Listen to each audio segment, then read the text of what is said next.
자, 안녕하십니까. 2021학년 1학기 대학생을 위한 실용금융 수업을 시작을 하겠습니다. 올해도 지금 그 코로나가 거의 한 3, 400명 정도가 계속 지속적으로 나오는 상황이라 학교에서도 지금 실질적으로 대면 수업을 이루어지지 못하고 특히 저희 같은 이런 그 금융에 관련된 교양 수업은 실질적으로 7주차까지 비대면 수업을 지금 한다는 공문을 받았습니다. 아무튼 우리 한 학기 동안에 올바른 우리 금융에 관련된 부분과 그 다음에 전반적인 재테크 부분들, 그 다음에 여러분들 부를 축적하는데 도움이 될 수 있도록 수업을 이끌어 가보도록 하겠습니다. 뭐 간단하게 프로필에 대해서 얘기를 하자면요. 지금 현재 인하공전에서 전산회계 기초나 대학생을 위한 실용금융에 대해서 강의를 하고 있고요. 나머지 관련된 대학이라든지 협회에서 회계학에 대해서 강의를 하고 있습니다. 자, 제일 중요한 게 우리 이제 오늘 첫 시간이잖아요. 그래서 우리가 실용금융에 대해서 OT에 대해서 수업을 한번 이끌어 나가 보도록 하겠습니다. 일단 우리가 이 수업 방식은 1주차서부터 15주차까지 거리두기 단계 상황에 맞춰 가지고 우리가 일단 수업 진행을 할 예정입니다. 학교 공문에서는 일단 중간고사하고 기말고사는 무조건 대면 평가를 원칙으로 하고 있기 때문에 올해도 이번 학기에서도 중간고사나 기말고사에서는 시험을 보는 걸로 일단 들어가고 있고요. 자, 우리는 이제 2학점짜리잖아요. 그래서 한 주에 강의가 50분 정도 수업을 찍을 거고요.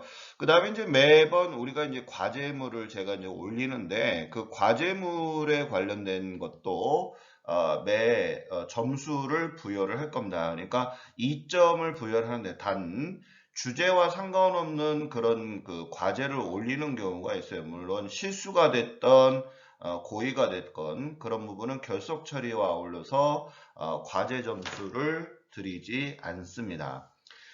특별하게 우리가 이 대학생을 위한 이 실용금융에 관련된 것은 한국은행에서 금융교재를 무료로 제공을 하고 있으나 여러분들이 이제 만나서 이런 것들을 지급을 해드리는 그런 부분도 좀 까탈스럽고 해서 제가 그냥 교환을 PPT로 해서 작성되는 부분에서 중간고사나 기말고사를 시험을 출제하는 방향으로 하고요.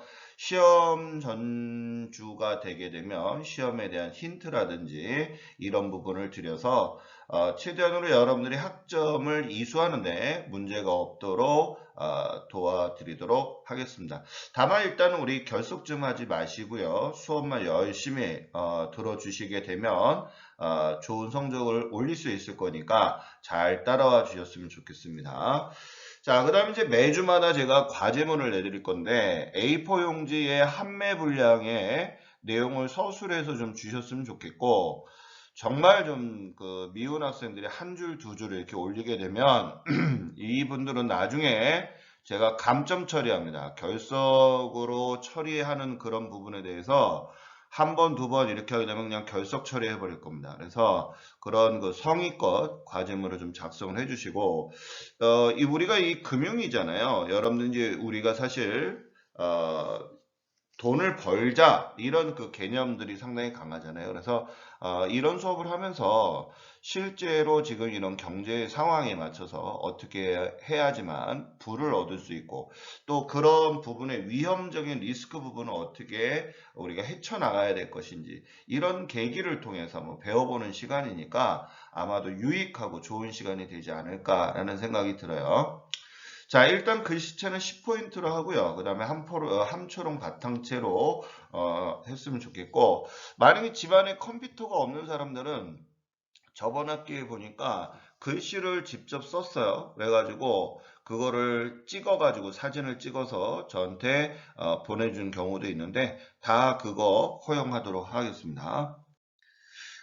자, 그 다음에 이제 그 본 교과는 우리 그 3월 4일 날이 이제 개강일이잖아요. 그러면 이제 우리가 보통 일주일 텀을 줘서 수업을 우리가 이제 청강을 할 수 있게끔 해주잖아요. 그래서 3월 4일서부터 10일까지 동영상 수업을 할 수 있게끔 해주고, 그 다음에 이제 과제물은 10일까지 제출하는 겁니다. 그 다음에 3월 11일 날 제가 채점을 하고 성적에 반영을 하게 되는데, 그날 11일 날 전화를 하거나 그날 와가지고 이미 지났는데 불구하고 뭐 안 되느니 되느니 그런 거 전부 다 결석 인정하니까 그렇게 알아두셨으면 좋겠어요. 그래서 뭐 좀 어떤 친구들은 막 협박까지 하는 친구들인데 가만두지 않을 테니까 그런 것들은 용서할 수가 없습니다. 그러니까 꼭 사전에 메일이라든지 전화해서 그 기간 전에 저한테 해주시면 우리가 강구 대책을 한번 세워보도록 하겠습니다. 자, 그다음 이제 두 번째는 우리가 이제 제일 중요한 게 학점이잖아요. 학점에서는 우리가 이제 결석 4회는 무조건 F학점입니다. 이거는 뭐, 전 대학이 동일한 그런 상황이니까 절대 빠지지 마시고 비싼 등록금 내시면서, 학점 없이, 이렇게 그 부당하게 하는 부분은 좀 억울하겠죠. 그러니까 빠지지 마시고 열심히 하세요. 자, 그 다음 이제 출석 점수는 20점을 하고요. 그래서 이제 결석, 조퇴, 지강인데, 실질적으로 우리가 이제 여태까지 인하공전에서는 동영상에 대한 그런 거를, 안 들어도 과제물만 내면 점수를 줬는데, 저 같은 경우는 이 동영상 수업을 안 듣게 되면 여러분들이, 나중에 시험을 보지 못하기 때문에, 지금 뭐 출결석을 했다 하더라도 중간이나 기말고사 때 낙제를 받게 되면 F학점이죠. 그러니까 되도록이면 동영상과 아울러서 과제물 꼼꼼하게 수업에 잘 임해 주셨으면 좋겠고, 그 다음에 중간고사하고 기말고사는 각각 40점입니다. 이 안에 이제 매주마다 과제물 점수 각 2점씩 제가 부여를 할 거고요. 그 다음에 이제 발표 점수도 줄 거예요. 이제 대면 수업이 우리가 이제 들어가게 되면 대면 수업할 때 시작 전에 발표, 그 전에 그 주에 해당하는 과제물에 대해서 발표를 하게 되면 제가 기본 점수를 드리도록 하겠습니다. 그 다음에 이제 제일 중요한 것은 조기 취업자인데, 이 조기 취업을 하게 되면 모든 것을 다 구제받는다라고 착각을 하시는데, 원래 이 비대면 수업일 때는 이 취업자들도 똑같이 수업에 임해 주셔야 되는 거예요. 우리가 이 오프라인 수업에서는 출석 수업에 대해서 면제가 되는 것 뿐이지, 무슨 성적까지 다 그냥 주는 줄 알고 착각을 하고 있네요. 절대 아닙니다. 저 같은 경우도 마찬가지. 중간고사, 기말고사 때 시험에 응시하지 않게 되면 빵점 처리합니다. F학점 날리니까 그 점 알아두시고, 그때그때마다 반 친구들, 학생들하고 좀 친하게 지내시고, 그런 그 상황 정보 같은 것들 잘 받으셔서 학점을 이수하는데 문제가 없으셨으면 좋겠어요. 그러니까 뭐 가끔 그런 정보 교류가 안 되다 보니까 뒷북치는 친구들 상당히 많이 있고 있는데, 그런 것들은 좀 삼가를 좀 해 주셨으면 좋겠어요. 자, 과제물 작성하는 방법에 대해서는 일단은 그 형식적인 틀을 요구를 합니다. 서론, 본론, 결론 해가지고 하고요. 그 다음에 그 과제 주제에 맞는 이슈나 사건 이런 것들을 담아서 이러이러한 영향을 미치는 사건이 있었다든지, 그 다음에 내가 이런 과제를 통해서 느꼈던 점들, 그 다음에 또 본인의 생각들이나 주장들 이런 거 표현해 주시면 참 좋을 것 같아요. 제가 모 학교에서는 이렇게 글 잘 쓰는 친구가 있어서 모 회사에다 추천을 해서 취업을 한 사례도 있었는데, 글을 정말 잘 쓰는 친구가 있었어요. 그래서 좋은데 이렇게 좀 소개도 해준 적이 있었습니다. 자, 아무튼 이렇게 글이라고 하는 것은 자꾸 쓰면 쓸수록 는다라고 저는 생각을 하거든요. 그래서 성의 없이 하지 마시고, 내가 이런 그 자기소개서라든지 또는 미래에 내가 회사에 들어가서 위에다가 뭐 레포트를 제출하는 데 있어서 하나의 도움하는, 연습하는 작업이다라고 생각하시면 좋을 것 같아요. 그리고 이런 친구들이 되게 많아요. 인터넷상에서 자료들 떠돌아다니는 것들, 문헌들 많이 그대로 복사하는데, 그런 것도 좋지만 제가 그런 것을 원하는 것이 아니잖아요. 일단 여러분들의 생각, 이런 것 등을 제가 보고자 하는 것이 과제물이지, 그냥 있는 자료들을 갖다가 그냥 첨부해가지고 제출하는 그런 건 의미가 없다라고 저는 생각을 합니다. 아무튼 요번 그 대학생을 위한 실용금융에 대한 교육을 통해서 여러분들의 교육의 가치도 얻고, 그 다음에 여러분들이 부를 얻어나가는 재테크의 개념, 그 다음에 내가 위험 리스크를 피해 나갈 수 있는 그런 부분들을 얻을 수 있었으면 좋겠어요. 특히 인하공전에 있는 학생들은 아무래도 그 사업적으로 구상을 하는 친구들이 되게 많잖아요. 그래서 사업을 하거나 또 회계나 세법적으로 앞으로도 이제 많은 그런 고민거리들이 생기게 되는데 이수하고 나서도 저한테 전화를 주시면 여러분들한테 좋은 상담과 아울러서 절세하는 방법 또 어려운 부분들 여러분들 선배들도 저한테 이런 얘기를 하니까 몇 명이 부모님에 대한 회사 사업 뭐 이런 여러 가지를 상담을 저한테 해서 좋은 결과를 얻은 적이 있는데 여러분은 또한 그런 도움을 드릴 테니까 잘 들으시고 따라와 주셨으면 좋겠습니다. 자, 아무튼 오늘서부터 저랑 같이 이 금융 수업에 대해서 수업을 할 거니까 그 점 꼭 알아두시고요. 자, 오늘 이제 첫 시간이잖아요. 첫 시간에 이제 할애를 받은 시간이 50분 수업이니까 그 수업 시간에 대한 것은 우리 그 강사들도 어차피 채워야 되는 그런 부분이고 또한 아울러서 그만큼의 짧고도 긴 시간 동안에 여러분들한테 소중하고 중요한 그런 그 경제 상식을 심어드리도록 하겠습니다. 자, 일단 금융이다라고 하는 것은 경제를 알아야 되는 거죠. 요즘 상당히 우리 부동산에 관련된 20, 30대들이 영끌족이다 이렇게 해서 매스컴에서 매번 나오고 있는 상태에서 아무래도 이제 그 인플레이션인 상태에서 집값이 상당히 상승하고 그 다음에 이 젊은 세대들이 이 집값이 너무 비싸다 보니까 결혼까지 마다하는 이런 추세가 있다 보니까 정부의 그 정책적인 그런 규제 이런 부분들이 상당히 많고 그 다음에 이제 그 수요와 공급에 관련된 그런 상황에 따라서 앞으로 우리나라가 지금 생계 부분에 있다 보니까 어때요?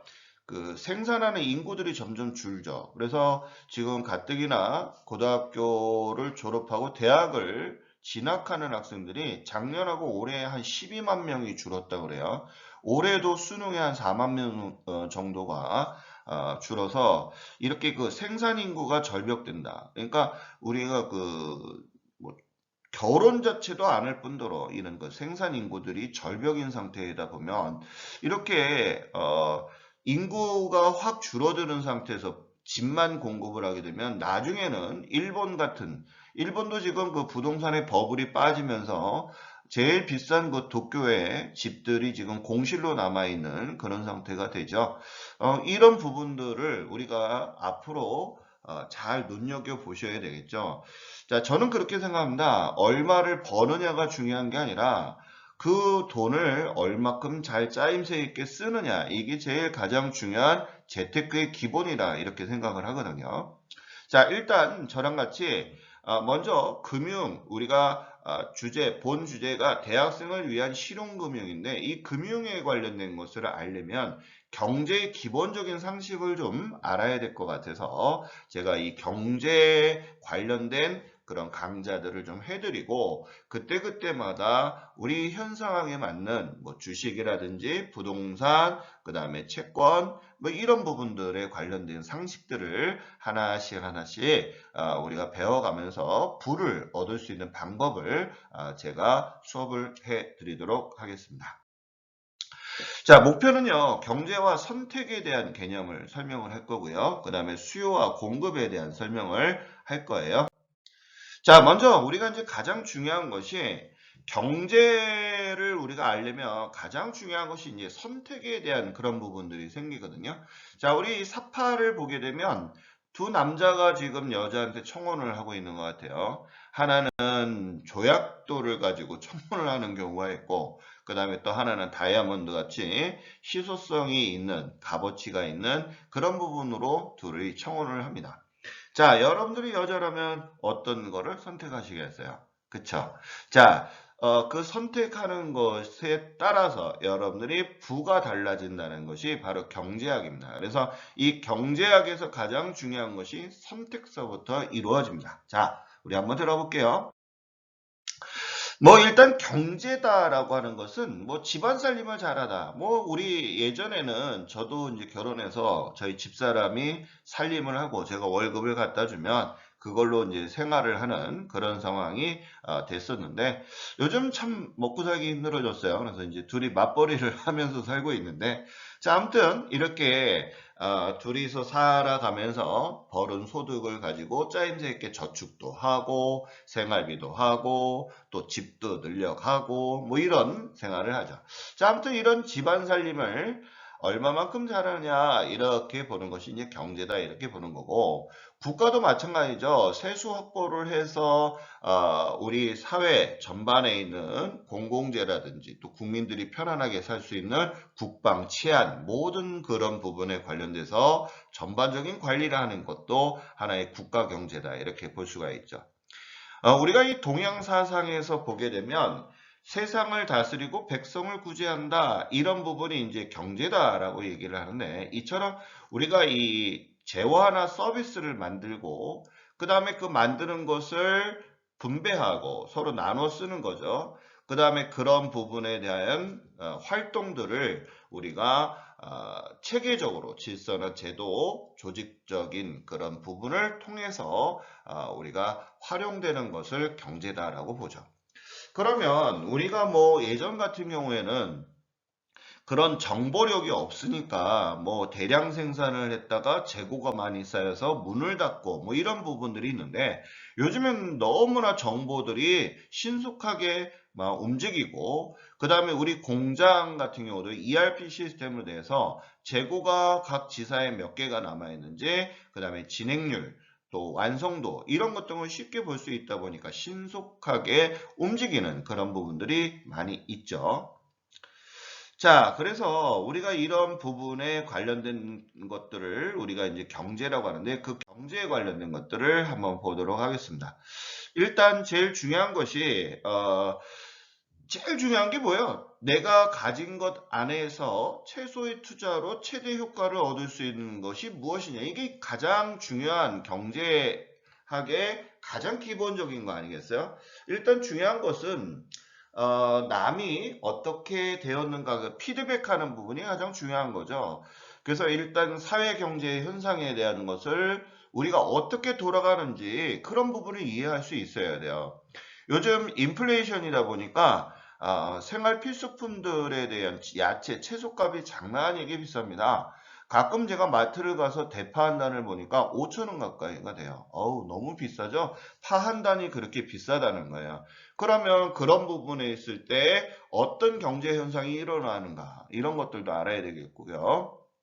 그럼 그런 부분의 해결책과 어울려서 국가는 이렇게 계란 한 판에 뭐 5천 원, 6천 원 하던 것이 10,000원 가까이 되니까 이렇게 수요와 공급의 이런 부분이 지금 맞지를 않잖아요. 그럼 국가에서는 어떻게 한다?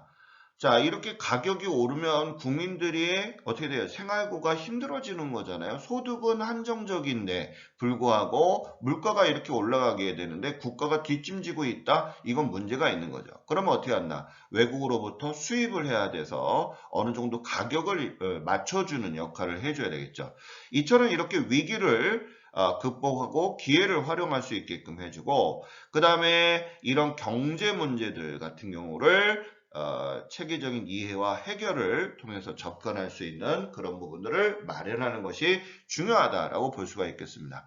뭐 코로나로 인해서 지금 전 세계들이 왕래를 하는 게 쉽지 않죠. 그 다음에 또 경제, 수출입 같은 경우도 상당히 쉽지 않은 거고 우리나라 같은 경우도 지금 지금 미국과 중국의 샌드위치가 돼서 그 두 강소국 사이에서 우리나라가 지금 상당히 많이 힘들어하는 그런 상황이 있죠. 자, 아무튼 그런 부분들 속에 있다 이런 얘기입니다. 자, 그러면 이제 제가 그 우리 왜 초등학교 때 보면은 그 경제에 관련된 사회 시간에 아마 배웠을 건데 간만에 우리 그 예전에 배웠던 사회 시간에 배웠던 수요와 공급 또 경제 이런 내용들 한번 선행 학습으로 체크를 하는 시간을 가져볼게요. 자, 일단 경제학이다라고 하는 이 경제학이다라고 하는 것은 일단 제한된 자원이죠. 자, 예를 들어서 내가 월급을 받는데 뭐 제한된 급여 안에서 생활을 갖다가 하는 거잖아요. 마찬가지 우리 지구상에 존재하는 자원이라고 하는 것은 제한된 자원이 있는 거죠. 근데 그 제한된 자원을 가지고서 서로들 가지려고 하는데 한정적인 거라는 거예요. 그래서 인간이 갖고자 하는 건 끊임없잖아요. 욕구를 충족하는 데는 한계가 있다는 얘기예요. 그래서 그런 부분을 만족시킬 수 있는 것들이 뭐가 있느냐? 합리적인 방법을 연구하는 사람을 우리는 경제학자다라고 얘기를 하는 거죠. 너무 흔하게 되면 어떻게 돼요? 가치가 떨어지죠. 자, 왜 다이아몬드하고 돌멩이하고 가치가 다를까요? 돌멩이는 너무 흔하잖아요. 근데 다이아몬드는 되게 희소하다는 거죠. 희귀한 거. 이런 거 부분은 상당히 돈이 된다는 얘기입니다. 자, 그 다음에 이제 경제 주체다라고 하는 것은 주인공을 얘기하는 거잖아요. 그러면 뭐 일단 제일 중요한 게 집이죠, 집. 가게에서 어떻게 돼? 모든 게 이제 생활이 이루어지는데 얼마만큼의 알뜰하게 저축도 하고 미래 설계를 하고 꿈도 꾸는 거죠. 뭐 신혼 초에 뭐 월세에서 전세로, 전세에서 내 집 장만하는 이런 것들. 그런 게 우리가 이제 주체가 될 수 있고요. 그 다음에 기업, 그 다음에 정부, 그 다음에 뭐 넓게는 외국까지도 경제 주체다라고 볼 수가 있겠죠.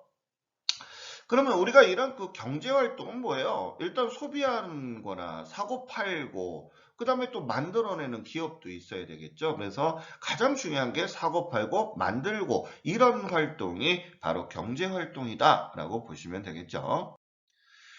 자, 그러면 이제 자원이다. 우리가 이제 경제적 자원은 어떤 것이 있을까요? 제일 중요한 게 이제 뭐가 있어요? 자본, 그 다음에 돈이 있어야 되니까 자본이라 하고, 그 다음에 토지, 노동, 이자. 뭐 이거는 우리가 예전에 그 초등학교 4학년 때 사회 시간에 배웠던 내용 중에 하나죠. 그 다음에 이제 희소성의 법칙이다라고 하는데, 아까도 말씀드린 것처럼 자원은 한정되어 있는 거예요. 우리가 월급 받는 것도 한정적인 거잖아요. 그래서 이 한정된 유용한 자원을 어떻게 쓸 것이냐라는 선택이죠. 선택의 필요성 때문에 경제의 3대 문제가 당면하게 되죠. 그래서 일단 시장이라는 게에서의 가격이 결정이 되고, 또 정부의 계획이라든지 통제 이런 부분들이 될 수가 있죠. 뭐 예를 들어서 보게 되면 뭐 사우디 같은 경우에는 원유 생산국이잖아요. 자, 원유 하나밖에 없는데 원유를 팔아서 모든 것을 수입을 하는 그런 부분이 있죠.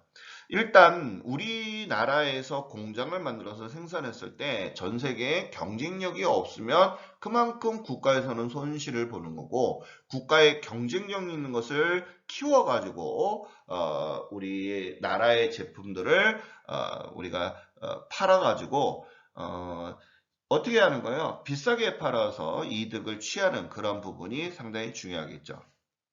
자, 그래서 인간의 무한한 욕구를 우리가 이제 희소성이다 이렇게 얘기하는데, 아까도 얘기했듯이 가장 중요한 것이 어떤 재화를 얼마만큼의 생산할 것이냐, 생산할 거고 어떻게 생산할 거고 누구를 위해서 생산할 거냐, 이게 이제 경제의 3대 문제다. 가장 중요한 내용이에요.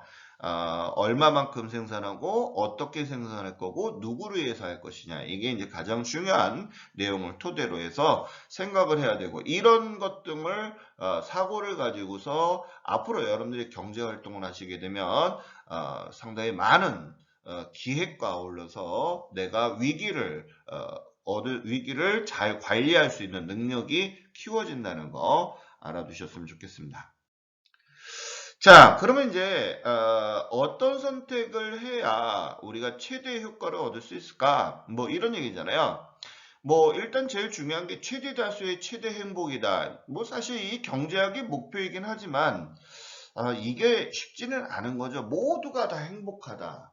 자, 이런 그 부분에 관련된 것을 한다면 아마 전 세계에서 그 사람은 무슨 뭐 평화상을 받던 이런 그 되는 부분이 있겠죠. 사실 이런 부분이 이루어지지 않다 보니까 이론적인 뭐 민주주의다, 뭐 공산주의다, 뭐 이런 부분들이 생기지 않았는가, 또 뭐 사회주의다, 자본주의다, 뭐 이런 형태가 되지 않았는가 싶어요. 자, 아무튼 경제학의 가장 중요한 목표는 최대 다수의 최대 행복이다. 모든 사람들이 모든 행복을 가지고서 있었으면 좋겠죠. 그런데 가장 중요한 것이 그 모두가 얻을 수 있는 이 행복을 얻으려면, 자, 선택이라는 게 가장 중요한 거예요. 자, 어떤 선택을 하느냐에 따라서 우리 성패가 달라지잖아요. 뭐, 우리 간단한 얘기 한번 해볼까요? 저 어렸을 때는 부모님, 뭐, 저도 이제 공부를 안 하고 뺀질거리고 그런 경우가 많았는데, 야, 공부 안 하게 되면 너 거지 된다. 뭐, 이런 그 옛날에 우리 돌아가셨던 부모님들이 그런 부분이 있죠. 근데 지금에 와서 이 나이가 되니까 정말 후회가 막심하게 큽니다. 정말 열심히 살아게 되면 빠른 시간 내에 내가 이런 그 고생을 하지 않고서도 부를 누리면서 편안하게 여유와 올라서 여행을 다니면서 즐길 수도 있었을 텐데 이런 생각도 가져보기도 해요. 자, 아무튼 이 경제라고 하는 것은 이 선택의 문제에 따라서 자기 인생이 달라진다 이런 얘기입니다. 자, 그러면 어떤 선택을 해야 될까? 우리 한번 같이 한번 볼까요? 자, 예를 들어서 보겠습니다. 우리 회사에 제가 지금 월 190만 원을 받으면서 주 5일 근무를 하고 법정 근로 시간이 8시간을 근무하고 있습니다. 자, 그런데 왜 우리 남의 떡이 커 보이잖아요. 자, 옆에 있는 친구가 소스를 줍니다. 야, 어떤 회사에서 있잖아. 직원 뽑는데 네가 적격이야. 그래서 근데 이 회사는 네보다 월 250만 원 정도 주고 주 대신에 하루를 더 근무하는 거네. 그러니까 결론적으로 60만 원을 더 받는 거면서 하루를 더 근무하는 거죠. 자, 그 다음에 근로시간은 같아. 자, 어떻게 너 이직할 생각이 있니? 라고 이제 얘기가 들어가는 거 아니겠습니까? 자, 그때 우리 여러분들 같아서는 자, 기존에 있는 회사에 다닐 것인지 아니면 이직을 하는 게 좋을 것인지 이런 고민을 하게 될 거예요.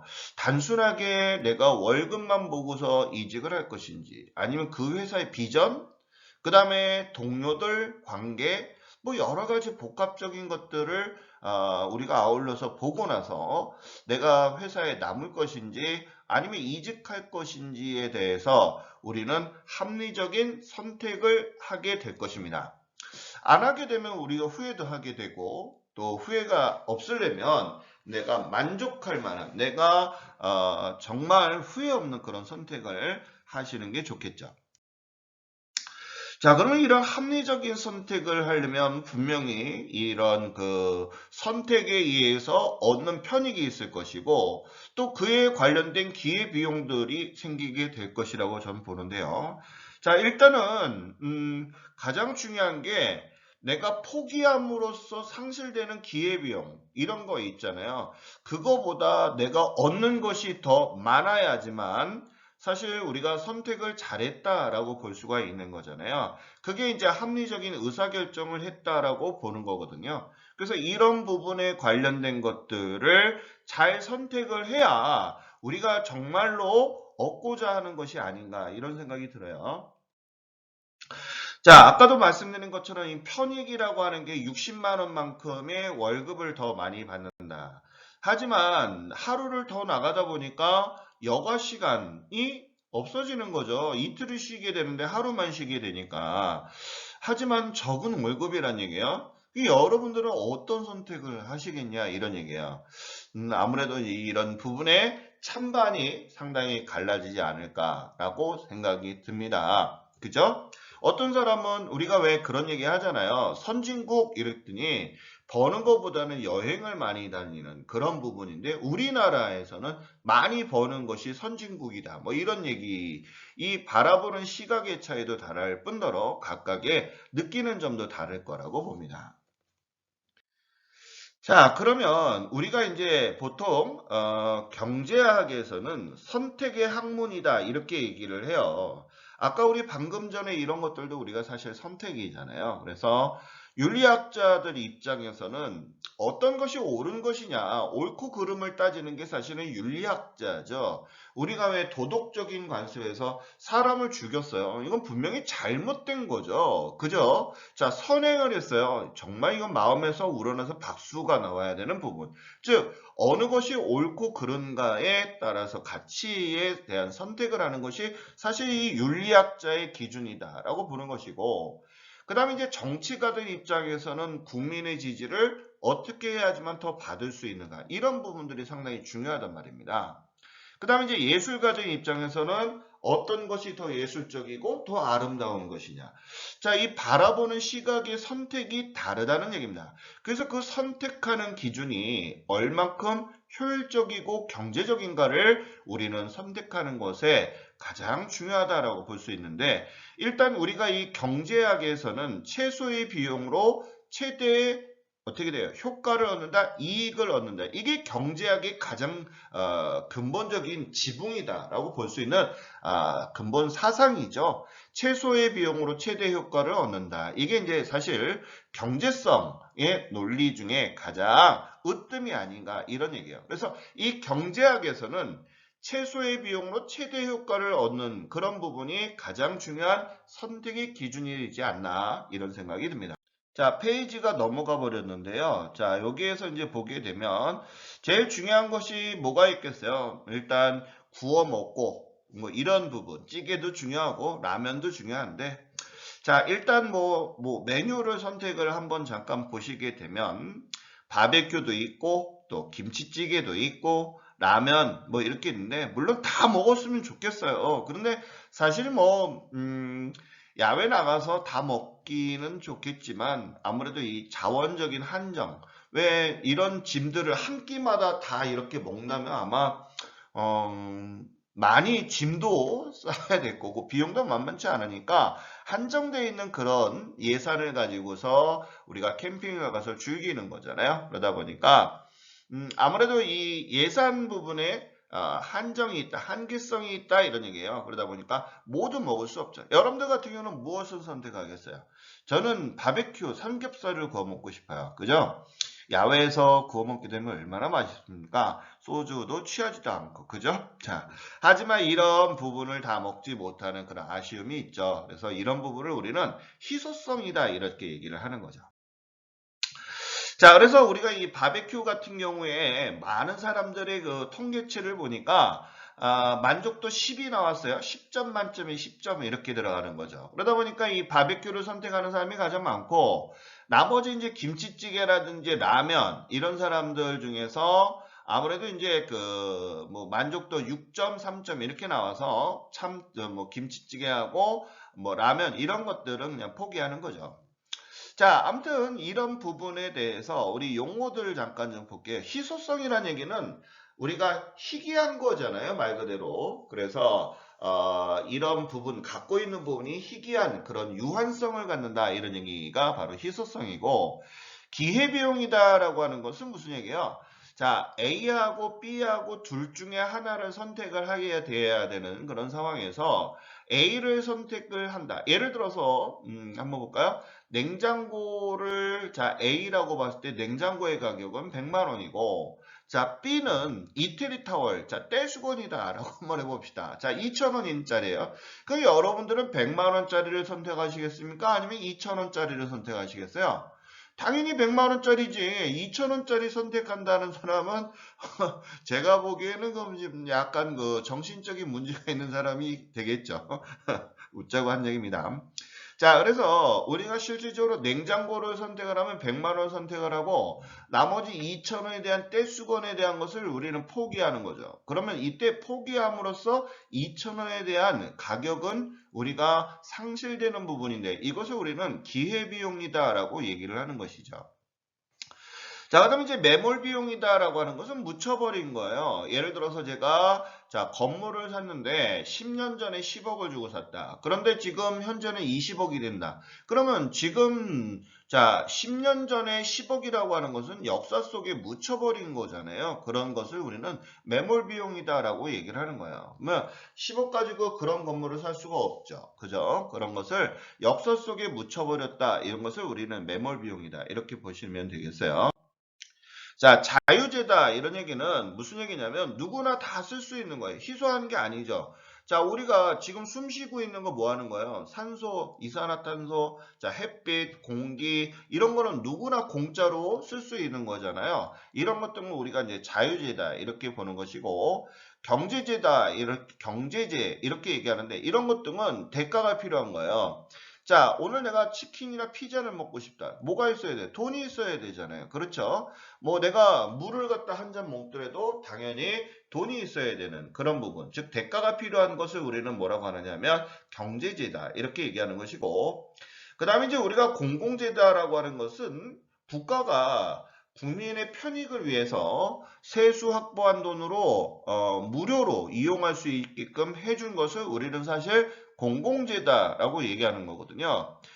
그래서 뭐 이런 부분도 있죠. 뭐 사회 에서 우리가 그 제일 중요한 노숙자들 같은 경우에 무료 급식소를 운영하는 그런 부분인데, 물론 이제 정부에서 운영하는 경우도 있지만 민간 단체에서 하는 경우도 있죠. 그 다음에 이제 뭐 공원 같은 경우도 공공재에 해당이 될 수 있고, 그 다음에 국방이나 치안 이런 것들도 다 공공재예요. 그 다음에 이런 그 사회 간접 자본으로 이루어지는 부분들, 뭐 소방서, 공원, 도로 뭐 이런 거 다 공공재죠. 전부 다 세수 확보. 그래서 이런 것들을 무료로 이용하는 사람들을 우리는 무임승차다라고 얘기죠. 뭐 하나 대표적인 사례로 우리가 지금 현재 65세에서부터는 무임승차를 많이 하고 있죠. 그러면 이렇게 공짜로 하는 것은 누가 세금을 내기 때문에 그런 겁니까? 그렇죠. 생산 인구예요. 젊은 세대들. 그럼 이 젊은 인구들이 없게 되면 어떻게 됩니까? 국가의 예산은 더 많이 지출이 되고, 예산은 누구한테 걷는 거예요? 젊은 사람들한테 걷는데, 하다 보면 이런 무임승차는 점점 가면 갈수록 생산 인구가 줄어들면 줄어들수록 없어질 것이다. 이런 얘기입니다. 그래서 국가는 이런 그 지금 정치를 잘못해서 지금 몇십 년째 지금 정치가 백도인 상태에서 지금 가다 보니까 국민들이 지금 상당히 많이 힘들어하죠.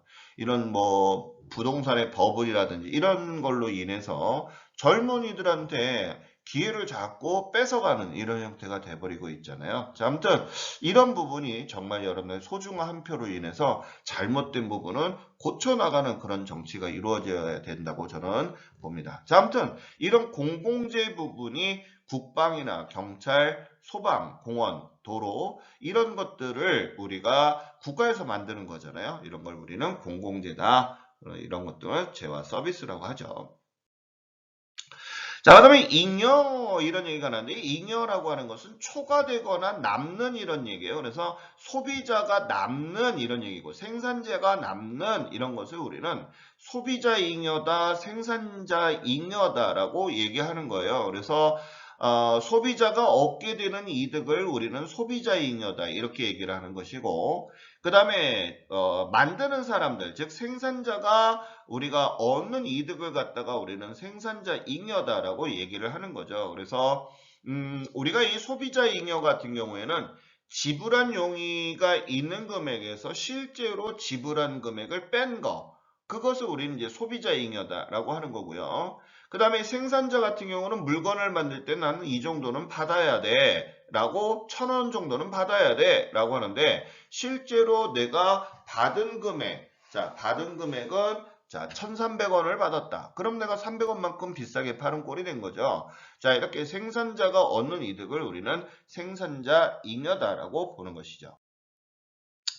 자, 제가 돌발 퀴즈 하나 내겠습니다. 어떤 기업이 5억짜리의 판매 수익을 기대하고 소프트웨어를 3억 원을 지출해서 했어요. 근데 이제 기술적인 문제가 발견이 돼서 개발을 완료하기 위해서 4억 원을 추가로 소요가 된 부분이 되는 거죠. 자, 이렇게 됐을 때 우리가 이 매몰 비용은 얼마가 될까요? 이런 얘기입니다. 그럼 이 매몰 비용이라는 얘기는 이미 묻혀버렸다 이런 내용이 된 거잖아요. 그러다 보니까 자, 묻혀버린 비용이 돼버린 거니 앞전에 우리 3억 원을 지출했던 거 있었잖아요. 그렇죠. 그것을 우리는 매몰 비용이라고 하는 것입니다. 그래서 이런 내용들.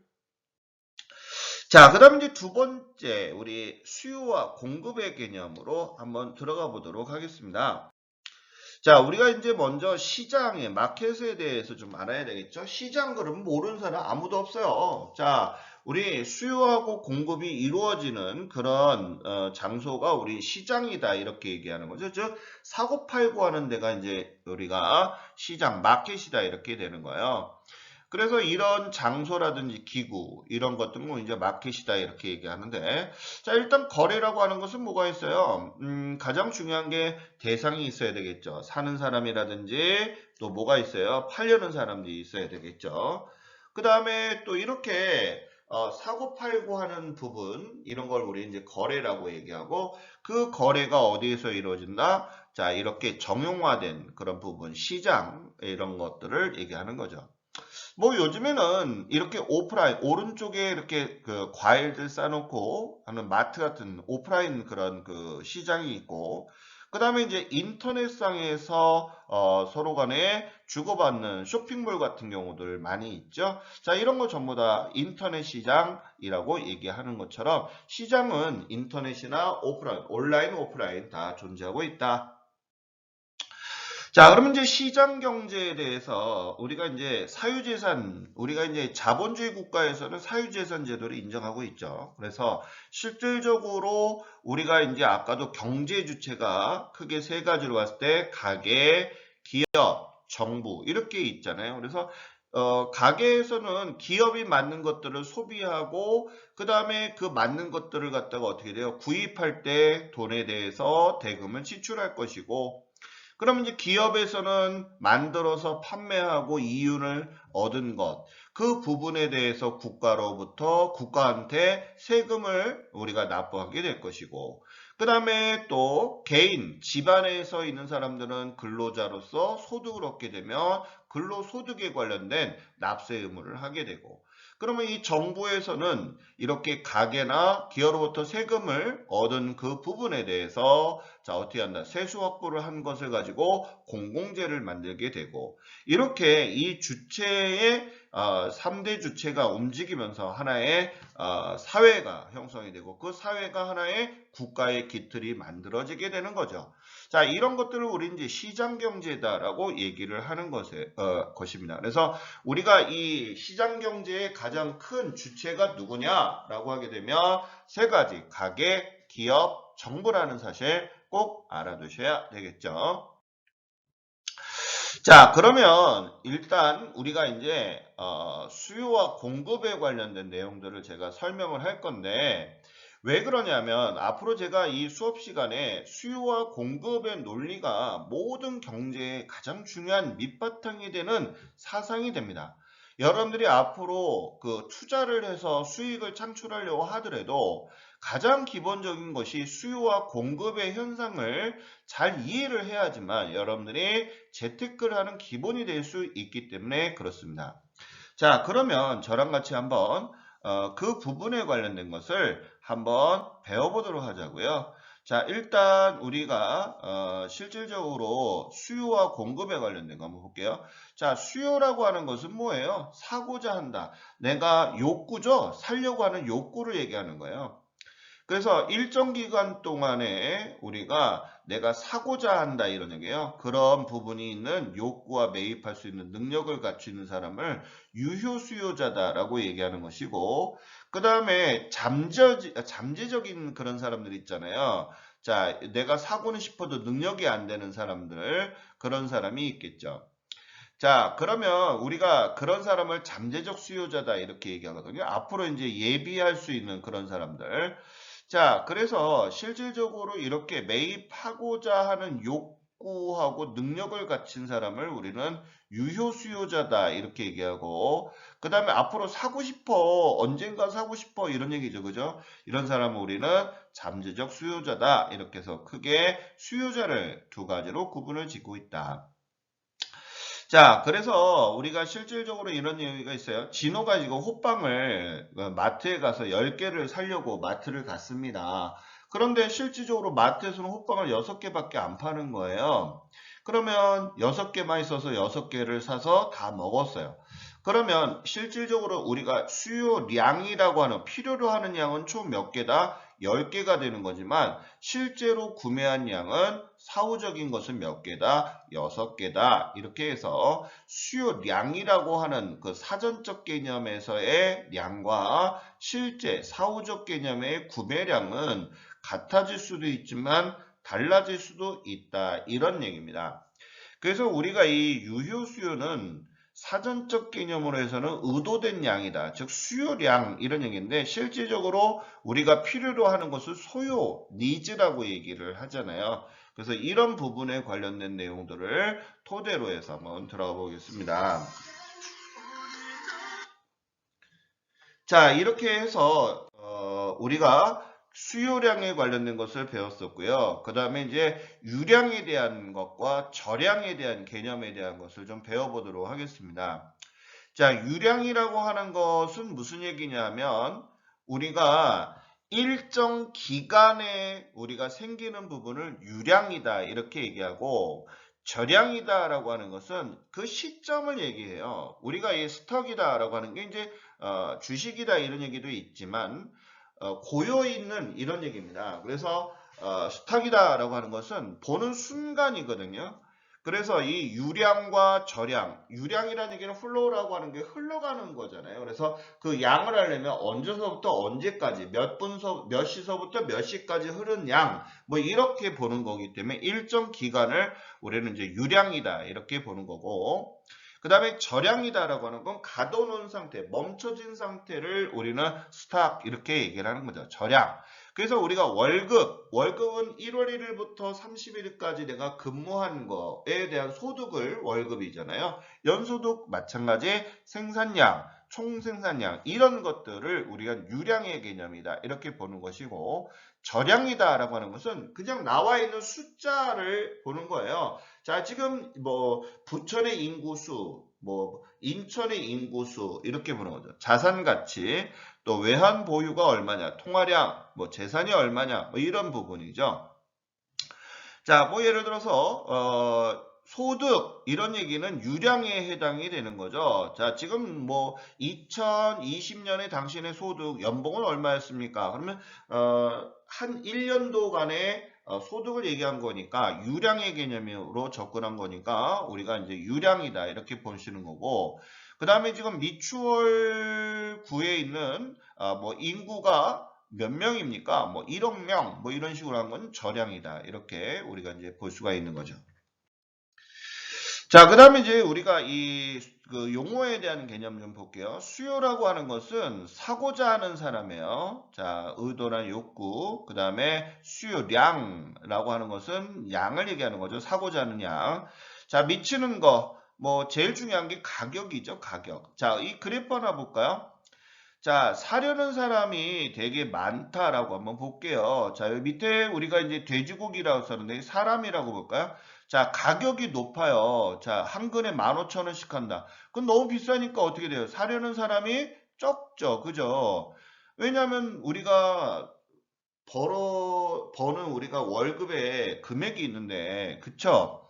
하지만 고기가 많이 세일을 하고 있어요. 그러면 많은 사람들이 세일하게 되면 어떻게 돼요? 고기를 사서 먹는 것처럼. 자, 어때요? 가격이 비싸면 사 먹는 사람도 적지만 가격이 싸지게 되면 이만큼 먹는 사람도 많다. 이렇게 사고자 하는 이 수요 곡선에 관련된 부분이 가격에 영향을 많이 받는구나. 그래서 우리가 사고자 하는 상품은 상품의 가격에 영향을 많이 미친다. 이런 얘기입니다. 그래서 우리가 이 수요 곡선이다라고 하는 거, 우리가 이렇게 영의선에서 이런 식으로 나오게 되면 비례한다라고 하는 거지만, 이런 수요 곡선은 어떻게 돼요? 가격에 따라서 우리가 반비례하는 그런 형태가 취하는 것이죠. 그래서 이런 형태의 반비례하는 형태가 곡선이 나오는 것을 우리는 이제 수요 곡선이다라고 얘기하는 것입니다. 자, 그러면 우리가 이 수요를 결정하는 요인들에는 어떤 게 있느냐? 아까도 방금 얘기한 것처럼 그 상품의 가격, 그 다음에 또 그 상품에 관련 또는 소득 수준 같은 것들 중요하겠죠. 예를 들어서 이런 얘기입니다. 뭐 우리 동네 그렇게 잘 사는 동네가 아닌데요. 자, 이런 동네 가구 같은 경우가 보통 우리가 일반적으로 쓰는 가구들을 해야 되는데 뭐 이태리째에서 의잔에 수십억짜리 그 가구점이 들어왔다면 팔릴까요? 안 팔릴까요? 물론 뭐 한두 개 정도는 팔릴 수 있어도 모든 사람들이 그렇게 평범한 중하위층에 사는 사람들이 살고 있는데 그런 비싼 것들을 살 이유가 전혀 없겠죠. 자, 이런 소득 수준도 상당히 중요하겠다. 그 다음에 이제 소비자들의 기호라든지 또 인구의 변화, 이런 부분들도 상당히 중요하다라고 볼 수가 있겠습니다. 그래서 이런 것 등이 우리가 이제 수요에 영향을 미치고 있다. 이런 점들을 알아두셨으면 좋겠어요. 자, 이처럼 우리가 이 가격이다라고 하는 것은 우리가 이 가치를 갖다가 돈으로 나타낸 것을 얘기하는 건데, 이 가격이라고 하는 것은 어떻게 결정이 되느냐? 바로 이 수요와 공급에 의해서 결정이 된다. 자, 그러면 이 가치가 나왔으니까 한번 가치와 그 다음에 가격에 대한 것을 정의를 하고요. 그 다음에 가격은 분명히 두 번째 수요와 공급에 의해서 결정이 된다고 했으니까 그 두 가지 잠깐 우리 한번 설명 좀 하고 들어갈게요. 자, 지금 신규 아파트 분양을 하고 있어요. 자, 이 분양을 하고 있습니다. 자, 이 분양되는 아파트는 자, 가치는 10억이다라고 한번 예를 들어 보겠습니다. 그러면 앞으로 이 분양되는 아파트의 가격, 지금 분양가는 어떻게 되고 있느냐? 한번 볼게요. 자, 이 분양가의 아파트는 6억이다라고 한번 해보겠습니다. 그러면 이 분양가가 6억인데요. 이 6억의 아파트는 자, 앞으로 거기에 인프라들 형성이 이루어지겠죠. 여기 뭐 어떤 게 이루어질까요? 뭐 병원, 그 다음에 학교, 그 다음에 쇼핑몰 이런 것 등이 세워지게 되면 지금 현재는 분양가가 6억이 될지 몰라도 자, 지금 가치와 가격은 일치하지가 않죠. 하지만 나중에 이 가치와 가격이 일치하지 않더라도 어떻게 될까요? 이런 인프라들이 형성이 들어가게 되면 이 6억의 가격은 나중에 10억으로 해서 들어가게 될 것입니다. 자, 이래서 우리가 가치하고 가격, 그러면 이 가격이라고 하는 이 6억은 형성이 어떻게 됐을까? 먼저 사려는 사람들과 공급하는 사람의 균형적인 부분이 맞춰져야 될 것입니다. 자, 예를 들어서 외딴 지역의 아파트 만 세대를 지었다. 이거 분양이 될까요? 안 될까요? 안 되죠. 미분양으로 이루어져요. 그러면 이것을 내가 6억에 분양을 한다라고 하게 되면 미분양이 이루어지게 되면 6억에 팔리지 않죠. 아마 3억으로 해도 자, 그 지역에 있는 사람이 200명밖에 안 되는 사람이다. 라고 하게 되면 이 200명밖에 안 되는데 만 세대다라고 하게 되면 미분양이고요. 이 아파트 건설업자들은 아마 쫄딱 망하게 되겠죠. 그러면 이 아파트 가격은 6억에서 3억으로, 3억에서 쭉 떨어져서 분양가에 원가도 못 받는 그런 상황이 벌어지게 될 것입니다. 자, 이처럼 사고자 하는 사람과 그것을 공급하는 그런 부분에 관련된 수요와 공급을 잘 파악을 해서 가격이라고 하는 부분을 결정하게 되는 것이죠. 예를 들어서 이런 얘기예요. 자, 사려는 사람은 10,000명인데 자, 공급하는 물건이 1,000개밖에 없더라. 그러면 10대 1이잖아요. 그러면 어떻게 될까요? 자, 10명 중에 한 사람만 물건을 살 수 있는 거니까 당연히 가격은 어떻게 될까요? 올라갈까요? 내려갈까요? 올라가죠. 왜? 희귀성 때문에 그런 거예요. 즉, 우리가 앞부분에서 배웠던 희소성 때문에 그런 거죠. 자, 우리가 왜 금값과 다이아몬드가 비싼 거예요? 쉽게 구하지 못하기 때문에 그런 거잖아요. 마찬가지. 자, 이렇게 수요와 공급 때문에 가격이 결정이 된다. 이런 근본적인 원리를 알아야 나중에 우리 부동산을 공부하면서도 쉽게 그런 부분들을 이해하지 않을까라는 생각이 드네요. 자, 가격이라고 하는 점, 우리가 이 가격이라고 하는 점은 시장 기능의 가장 중요한 가격 기능이라고 얘기를 하죠. 그래서 우리가 수요 공급에 의해서 이루어지는 것이 가격이다. 그래서 우리가 이제 경제학자 중에서도 제일 대가죠. 아담 스미스가 뭐라고 하는 거예요? 보이지 않는 손이다. 이렇게 얘기를 하잖아요. 그래서 이 가격이라고 하는 것은 수요와 공급에 의해서 이루어진다. 아주 중요한 거죠. 그래서 우리가 앞으로 배워야 될 것이 이 수요와 공급으로 인한 경제 현상을 우리가 직시를 하고 그거에 대한 대응책이 무엇인지를 보는 것이 중요한 본 교과의 목적이다라고 보시면 되겠어요. 자, 우리가 이 수요 함수에 관련된 거 잠깐 좀 보고 들어갈게요. 일단 관계를 보게 되는데요. 일단 이 수요량을 움직이는 것. 자, 예를 들어서 제가 지금 뭐 부천에 있으니까 자 부천에 있는 아파트 가격에 한번 보도록 하겠습니다. 자, 이 아파트 가격에 미치는 영향이 어떤 것이 있을까요? 뭐 학교, 학군이 있을 것이고요. 또 교통, 제일 중요한 게 교통이죠. 또 쇼핑몰, 이런 것들의 부분이 있겠죠. 그러면 자 이런 그 가격에 영향을 미치는 결과치에 미치는 것을 우리는 종속 변수다 이렇게 얘기하고 그 다음에 이 종속 변수의 영향성을 주는 것을 우리는 이제 독립 변수다라고 얘기를 하는 것이죠. 그래서 자 당연히 학군 가격에 영향을 미치죠. 그럼 우리가 이제 통계학에서 이것을 유의하다 이렇게 보는 거고요. 그 다음에 교통도 좋으면 당연히 아파트 가격이 올라가는 거잖아요. 자, 유의한 결과치를 얻을 수 있고 쇼핑몰 마찬가지. 자, 이래서 우리가 이런 관계를 우리가 함수다 이런 얘기예요. 그래서 종속 변수하고 독립 변수의 관계를 알아보는 거 그런 것을 우리는 뭐라고 얘기하냐면 바로 수요 함수다라고 하는 점을 알아두셨으면 좋겠어요.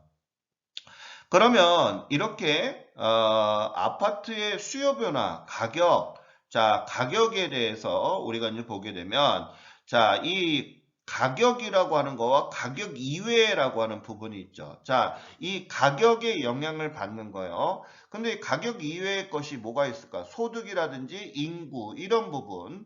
그래서 여기 보시게 되면 이 가격은 올라갈 수도 있고 내려갈 수도 있다. 이런 얘기잖아요. 그러면 이 곡선상에서 올라가기도 하고 내려가기도 하는 이런 부분이죠. 그래서 이 곡선상의 점의 이동을 하게 되는 게 우리가 이 가격에 해당이 되는 건데 그 외적인 거예요. 자, 가격 이외에 소득 이런 얘기예요.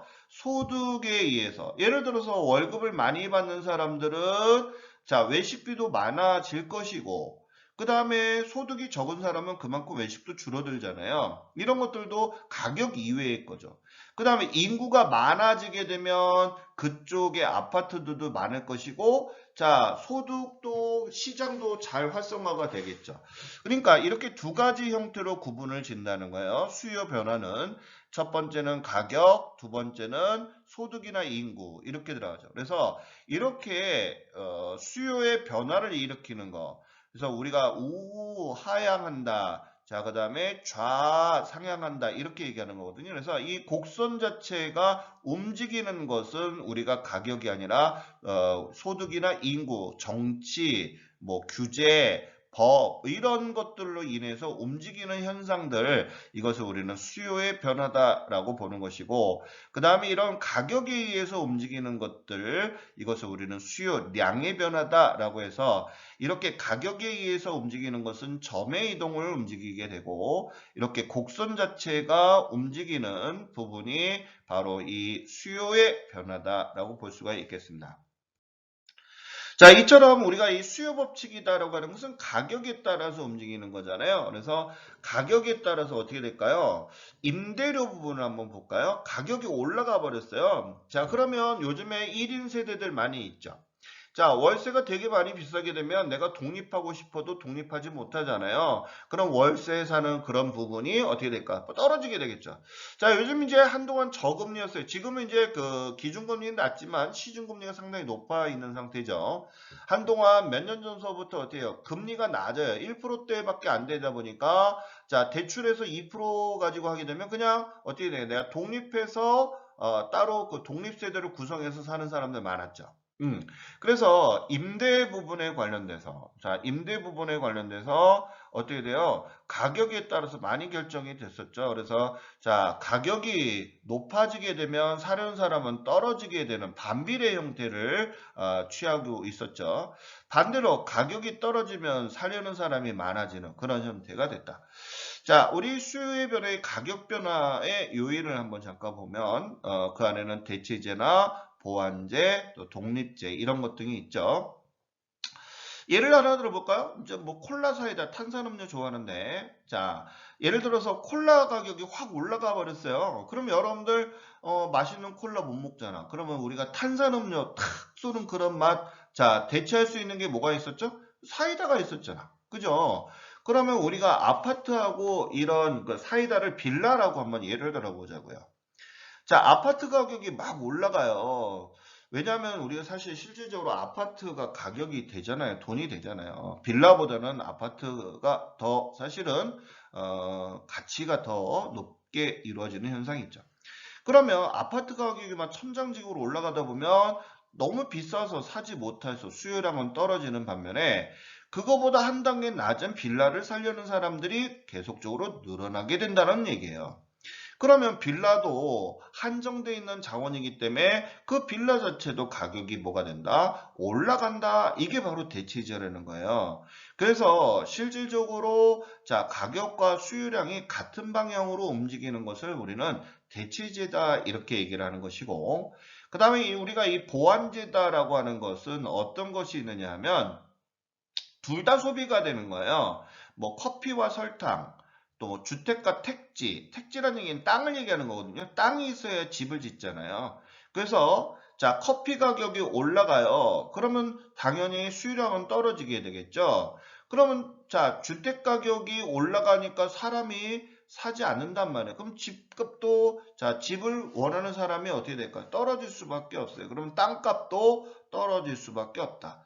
자, 지금은 부동산 가격이 천장지구죠. 너도나도 투기 세력들이 많다 보니까 집값도 비싸고 땅값도 상당히 비싼 상태인데, 자, 인구 절벽이 이루어지게 되고 투기 세력들을 다 법으로 막아 버리게 된다면 어떤 현상이 있어요?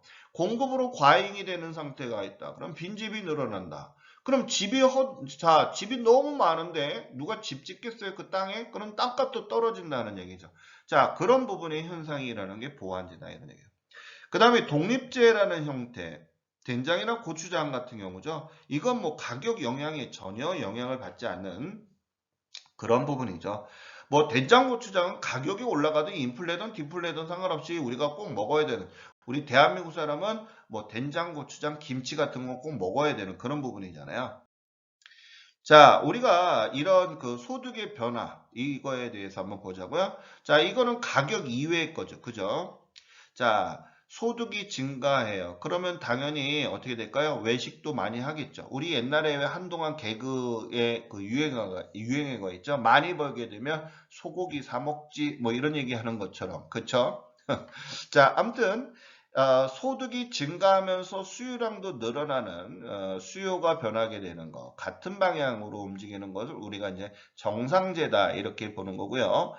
이렇게 소득이 증가하는데도 불구하고 수요가 떨어져 버려요. 반대 현상이 일어났네요. 그죠? 이런 것을 우리는 열등제다. 그 다음에 아까도 얘기했듯이 된장이나 이런 거 아무런 영향을 받지 않는 것들 그런 것을 우리 이제 중간제다 이렇게 얘기합니다. 자, 그럼 제가 돌발 퀴즈 한번 내볼게요. 자, 소득이 10% 증가했어요. 그런데 이게 수요가 감소가 됐네요. 그러면 같은 방향이 아니라 다른 방향이란 얘기잖아요. 그러면 이거는 무슨 제에 해당이 될까요? 이런 얘기죠. 열등제죠, 열등제. 우리가 같은 방향으로 움직이는 것은 정상제였는데 반대로 됐다 이런 얘기예요. 그런 현상들 되게 많이 있죠. 요즘 코로나로 인해서 상당히 소득 같은 경우가 훅 줄었죠. 저도 3분의 2 정도가 줄었어요. 그래서 우리 사실 먹고 살기도 힘든 그런 상황인데, 자, 어떤 사람들은 자, 이렇게 힘든 상황에서 국가로부터 지원금 같은 경우를 받아서 생활하는 반면에, 자, 모 TV에서 한동안 명품 브랜드의 브랜드의 가격이 매출액이 10에서 30% 정도가 증가했다. 이런 얘기를 제가 뉴스에서 들었을 때, 참, 같은 나라에 있으면서도 새로 격세지감을 느끼는 그런 세상에 살고 있구나. 이런 걸 느껴본 적이 있습니다. 자, 요번에 이제 공급에 관련된 거 한번 보자고요. 자, 공급은 내가 팔려고 하는 의도죠. 자, 우리가 일정 기간 내에 판매하고자 하는 욕구와 판매할 수 있는 그런 능력을 갖춘 그런 사람을 우리는 유효 공급자다 이렇게 얘기하는 것이죠. 자, 우리가 그래서 판매할 의사가 있고 그런 능력, 내가 생산해서 판매할 수 있는 능력자, 이런 사람을 우리는 유효 공급자다 이렇게 얘기를 하고 있어요.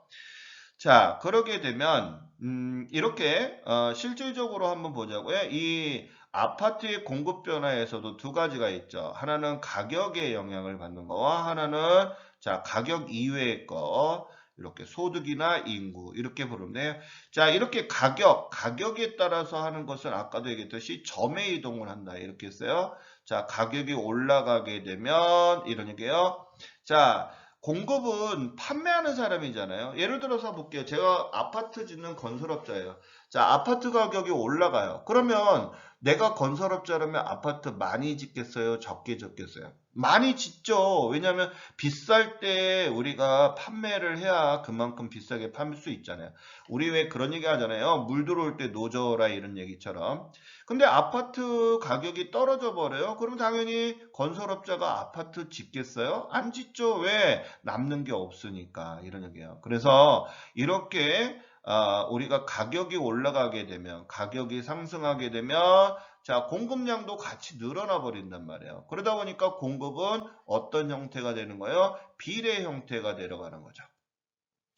그래서 우리가 공급 곡선을 보게 되면 이런 비례 형태가 지금 곡선이 이렇게 비례 형태가 나오죠. 그죠? 이렇게 나오고 있다.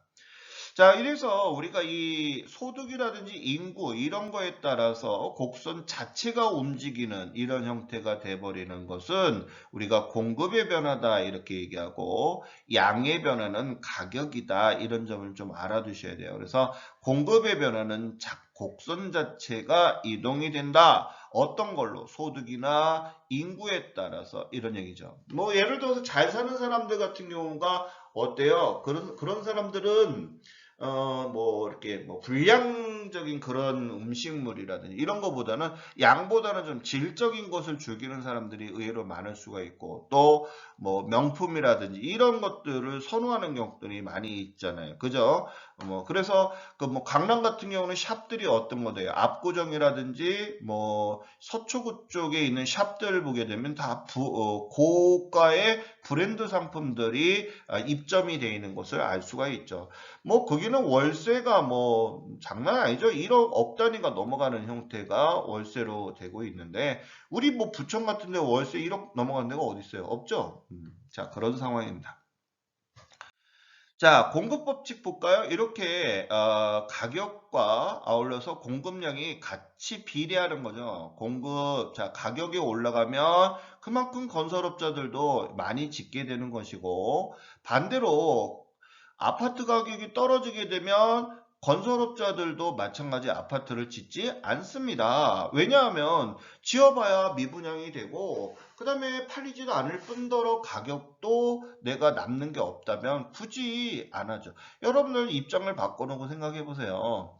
자, 내가 사업을 했어요. 근데 동종 사업에 있는 사람들이 많아요. 근데 팔아봐야 남는 이익이 없다라고 하게 되면 굳이 내가 사업할 필요가 있을까요? 자, 우리 단순한 논리 하나 볼게요. 우리 동네 피자집이 하나밖에 없어요. 장사 잘 되겠죠? 왜? 우리 동네만 2만 세대가 넘는다. 예를 들어서요. 그러면 2만 명을 혼자서 했는데, 자, 만약에 그쪽 동네 피자집이 10집이 있다. 그럼 2만 명 나누기 10 이렇게 하게 되면 나눠 먹는 파이가 줄어들게 되고 소득도 줄어들 수밖에 없는 것처럼 똑같은 이런 현상이 바로 공급이라는 게요. 그래서 여러분들이 이런 수요와 공급이 실생활에 많이 존재하고 있다 이런 얘기예요. 자, 그러면 여기도 마찬가지 한번 같이 볼까요? 자, 공급입니다. 대체 이제 둘 중에 하나예요. 콜라 사이다 볼게요. 자, 아파트의 가격이 올라갑니다. 그러면 아까도 얘기했듯이 건설업자들이 아파트를 많이 공급을 하겠죠. 그러면 사람들이 단독주택 찾아야 안 찾아요? 빌라 찾아야 안 찾아요? 안 찾아요.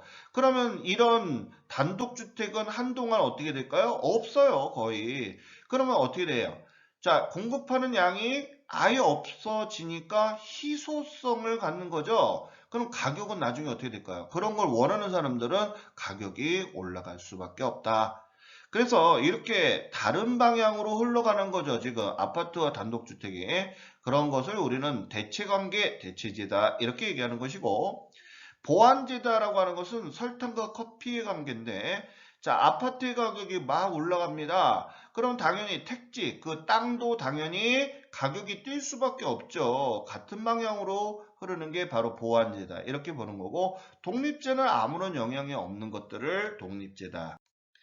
자, 그래서 우리가 실질적으로 가격의 결정에서 잠깐만 보시게 되면 자, 우리가 이 곡선이 무슨 곡선이에요? 공급 곡선이고 자, 이렇게 D에 해당 디맨드라고 하는 게 수요 곡선이잖아요. 그죠? 그래서 수요와 공급이 딱 만나는 이 점을 우리는 균형점이다 이렇게 얘기하는데 이때 자, 공급 예를 들어서 수요가 점점 늘어나게 되면 공급점은 어떻게 될까요? 자, 지금 움직여 버렸죠. 여기 있는 공급점에서 여기 있는 공급점으로 움직여 버렸어요. 그럼 양은 늘어날 것이고요. 그쵸? 가격도 마찬가지 늘어나겠죠. 그래서 사려는 사람이 많아. 그러면 가격이 올라갈 수밖에 없다. 이런 얘기예요. 근데 반대로 자 사려는 사람이 줄어들었다라고 한번 해볼게요. 그러면 어떻게 여기가 우리가 균형점이 되어버리는 거죠. 그러면 양도 줄고 가격도 어떻게 된다? 준다. 그래서 사려는 사람이 적어. 그러면 가격도 적어. 떨어질 수밖에 없다. 이런 부분이에요. 그래서 지금 우리가 심각하게 문제가 되는 게 20, 30대 영끌족이 지금 아파트 가격이 오른다 해서 내 모든 급여나 무슨 퇴직금 모든 걸 싹쓸이 해가지고 다 지배하는데 이런 부분에 거품이 빠져버리게 되면 전부 다 내가 갚아야 되는 빚으로 안게 되다 보니까 지금 정부나 각종 매스컴에서 집 사지 마세요. 지금 현재 사면 안 됩니다. 이런 얘기를 떠들고 있는 게 바로 그런 얘기입니다. 자, 여기도 마찬가지 균형점의 이동에 대한 거 잠깐 볼까요? 자, 수요와 변화에 따라서 자, 수요가 증가한다. 균형 가격 아까도 제가 말씀드린 것처럼 여러분들이 이 곡선 균형점에 토대로 해서 한번 그림을 그리면 좋겠죠. 그래서 수요와 공급의 곡선을 토대로 해서 여러분들이 이렇게 수요가 증가했을 때 균형점이 자, 여기에서 이렇게 바뀌는 거고 반대로 수요가 감소가 됐다. 그러면 균형점이 달라지죠. 자, 이때 우리가 공급, 수요와 공급 형태를 보시고 그 다음에 또 우리가 공급을 보게 되면 공급이 증가했다라고 하게 되면 어떻게 돼요? 여기 부분에서 공급이 증가해 버리는 거죠. 그죠? 자, 양은 증가하는 거죠. 그 다음에 공급이 감소가 됐다. 그러면 자, 공급이 감소가 되니까 희소하니까 어떻게 될까요? 가격은 올라가는 거죠. 자, 공급이 증가하게 되면 공급이 많아. 그러게 되면 희소 가치가 떨어지니까 가격은 떨어질 수밖에 없다. 이런 얘기예요. 그래서 이런 수요와 공급의 변화에 따라서 어떻게 이루어지는가 이 내용 정말 중요한 내용이니까 그 점들 여러분들이 좀 알아두셨으면 좋겠어요. 자, 그러면 이제 우리가 방금 봤던 균형 가격. 자, 이 점을 우리는 이제 균형점이다라고 얘기하잖아요. 그 다음에 공급 곡선, 그 다음에 수요 곡선에 해당하는 거 부분. 그래서 우리가 방금 말씀드린 것처럼 이렇게 곡선 자체가 움직이는 것은 자, 가격이 아니라 소득이라든지 그 외의 영향, 규제라든지 또는 법이나 뭐 이런 것 등이죠. 인구수 이렇게 우리가 곡선 자체가 움직이는 것들이었고요. 자, 이렇게 움직이는 것들. 그 다음에 실질적으로 어때요? 곡선 자체가 공급도 마찬가지. 이렇게 곡선 자체가 움직이는 거죠. 자, 이렇게 움직이는 현상에 따라서 어떻게 변하는가. 여러분들이 그 점을 우리가 옛날에 그냥 외우는 식으로 하는 것이 아니라 이런 변화에 의해서 어떤 현상이 일어나는가 이런 것 등이 가장 중요하다라고 볼 수가 있겠습니다. 자, 돌발 퀴즈인데요. 산수적인 거 한번 볼게요. 우리가 이 수요 함수가 이렇게 됐을 때 공급 함수는 이렇게 됐어요. 그래서 P 이렇게 했을 때 균형 가격과 균형량에 대해서 구하는 건데 우리가 이 수요와 공급에서는 항상 이 균형점이라는 게 맞아 떨어져야 되잖아요. 그래서 이 균형하고 균형점, 균형 가격과 균형량을 구하는 거니까 이렇게 균형점, 수요와 공급이 딱 일치가 되는 거잖아요. 그럼 결론적으로 뭐예요? 자, 수요와 공급이 일치가 돼야 된다. 이런 조건이 갖춰져야 된다는 얘기죠. 그럼 문자는 문자끼리, 숫자는 숫자끼리 이렇게 들어가 주는 거거든요. 그러면 예를 들어서 우리가 PP 하는데요. 원래 적은 놈이 움직이는 거예요. 그래서 우리가 2P가 되는 거고요. 그 다음에 적은 놈이 움직이니까 마이너스가 돼서 100이 돼서 1000이 되는 거죠. 그러면 우리가 이런 거는 뭐 많이 봤던 방정식이죠. 그죠? 그래서 우리가 앞에 숫자 2라는 걸 없애려면 어떻게 돼요? 나눠주면 되죠. 그래서 균형 가격. P라고 하는 것은 프라이스의 약적이니까 자, 균형 가격은 500원. 여기가 500원이 되는 거죠. 그죠? 자, 그 다음에 균형 양. 자, 여기는 양은 몇 개가 되겠느냐라고 했을 때 그 양은 400개가 된다. 이런 얘기예요. 자, 여기다가 P가 500을 집어넣으니까 900에서 500 빼주니까 양은 400개가 되는 거고요. 자, 500에서 100 빼주면 400. 자, Q.